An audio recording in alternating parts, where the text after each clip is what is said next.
अरे ये लालू की मम्मी गाड़ी के आगे क्या कर रही है?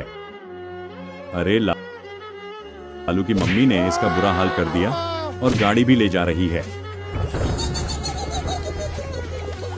लेकिन लो, रामपाल का बच्चा आ गया, अब यही कुछ करेगा। बेटा, मुझे देखकर इग्नोर मत करना। इस बार जो भी एग्जाम में पास होना चाहता है मैं पास कर दूंगी, मगर मेरा भी एक काम करना होगा। तुम्हें इस वीडियो को एक लाइक और चैनल को सब्सक्राइब करना होगा और 5 सच्चे मित्र को शेयर करना होगा। और मेरे बेटे, जाते जाते कमेंट में सरस्वती माँ लिख दो।